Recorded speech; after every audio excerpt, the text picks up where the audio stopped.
به نام خدا. دانش آموزان و داوطلبین عزیز کنکور سلام.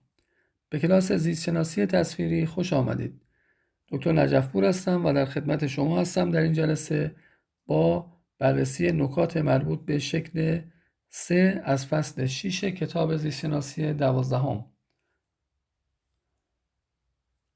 عزیزان، همینطور که ملاحظه می‌فرمایید در این شکل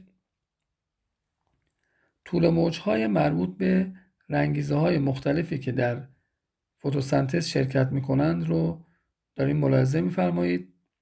طول موج‌های جذبی هر نوع رنگیزه در این شکل مشخص است. نکاتی که در این شکل نهفته است رو به ترتیب زیر براتون بیان می‌کنم. دقت کنید.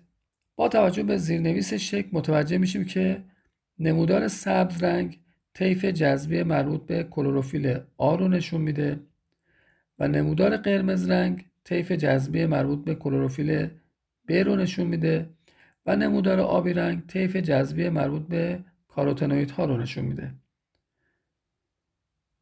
خب، نکته اول، کلروفیل آ 2 قله جذب داره،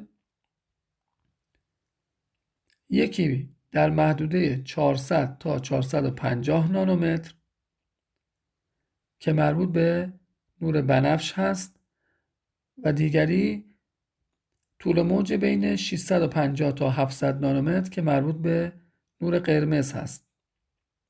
نکته دوم، کلروفیل ب 2 قله جذب داره، یکی در محدوده 450 تا 500 نانومتر که مربوط به نور آبی است و یکی در محدوده حدود 640 نانومتر که مربوط به نارنجی است.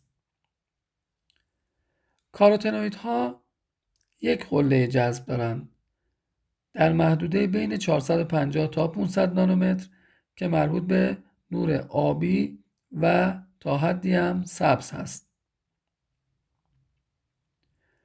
نکته بعدی، طول موج‌های 500 تا 600 نانومتر کمترین جذب رو نشون میدن و این به این نشانه است که نور سبز و زرد در فتوسنتز کمترین تأثیر رو دارن.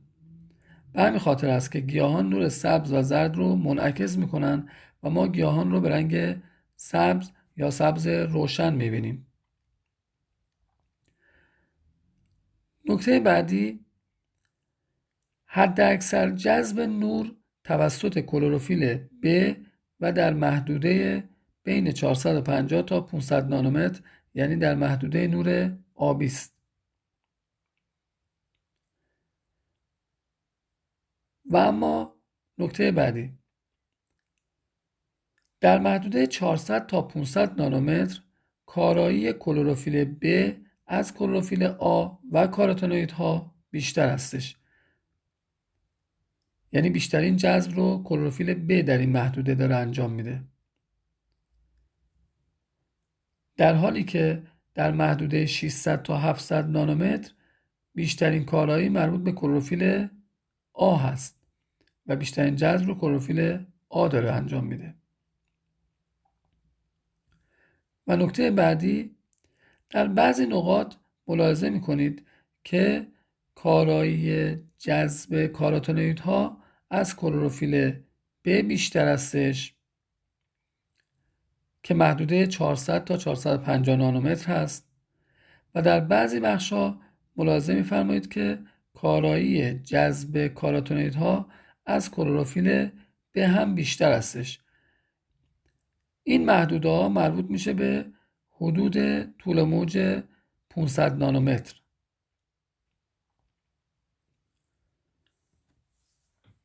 خب عزیزان، این نکات مربوط به شکل 3 از فصل 6 کتاب زیستشناسی 12 بود که خدمت شما عرض کردم. انشالله که مطالب کانال ما برای شما مفید واقع بشه. اگر مطالب براتون مفید هست لطفاً کانال ما رو سابسکرایب کنید و لایک و کامنت هم یادتون نره. خسته نباشید و خدا نگهدار همه شما عزیزان.